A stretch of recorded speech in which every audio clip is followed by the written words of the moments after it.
A table and 2 chairs. That's the entire setting of a Jingju. It's the specific way in which the table and chairs are arranged for each scene that tells the audience where the action is taking place. What do you think this arrangement looks like? What if I tell you this is a living room?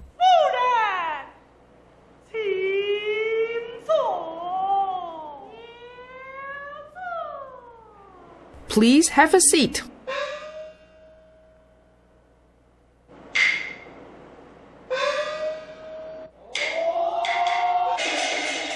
Please use your imagination. If the person sitting behind the table were a judge, would the picture look right?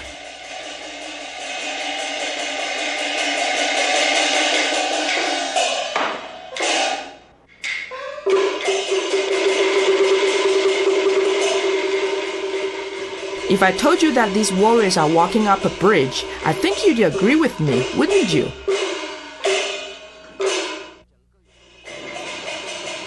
Next, I want to take you where you want to go the most, and that's the backstage. These are beautiful pieces of headgear, don't you think? Altogether, dozens of them are worn at the same time, and you know how heavy that is? About half a kilogram.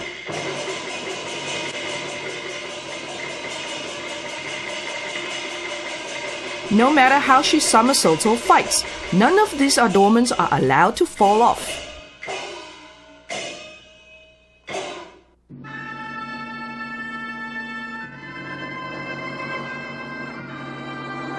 Let me take this chance to tell you some more basic knowledge. In Jingju, the more important and wealthy a lady is, the more luxurious, ornate, and beautiful her headdress will be. And poor women, well, they only get to wear this. Chinese embroidery is world famous. Not only are Jingju costumes adorned with many decorations, there also are fixed rules about how they should be worn. Let me explain this to you in more detail.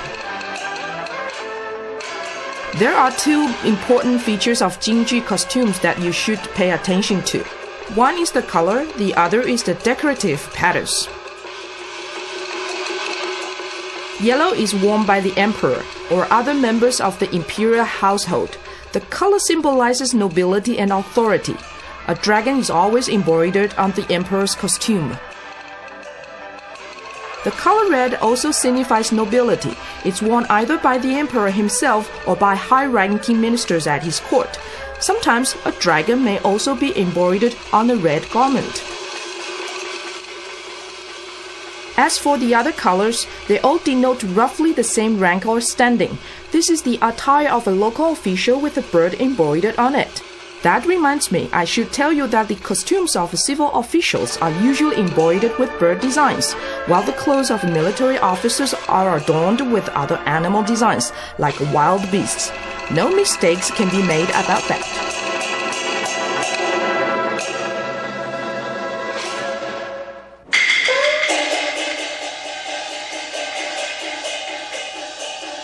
The painted face characters of the Jingju have to look very big and strong, which is why their costumes are stuffed with this kind of cotton padding.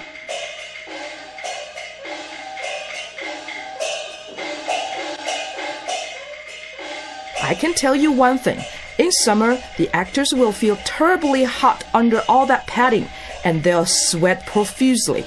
But they're only allowed to sweat below the neckline. They must avoid sweating in their faces, because that would ruin their makeup.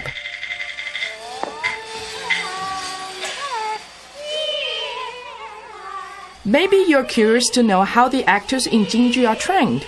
Well, let's now have a look at some of their exercises.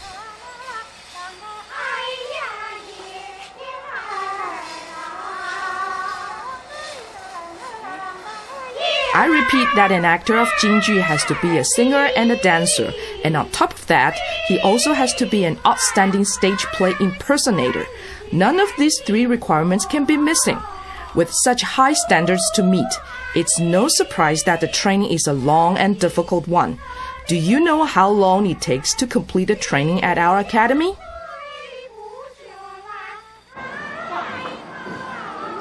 Oh yes, from the time you pass the entrance examination at age 10 to the time of your college graduation, it'll take 12 years. And in those 12 years, you only learn the most basic skills. Your ultimate success or failure depends on your personal efforts, but also on your talent and your ability to learn.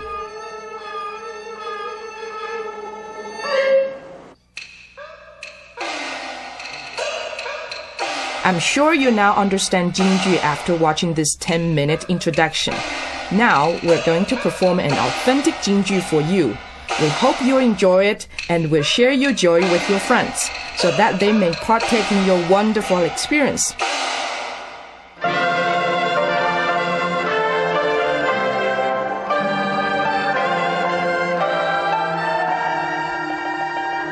Dear friends, we hope to see you again. Goodbye.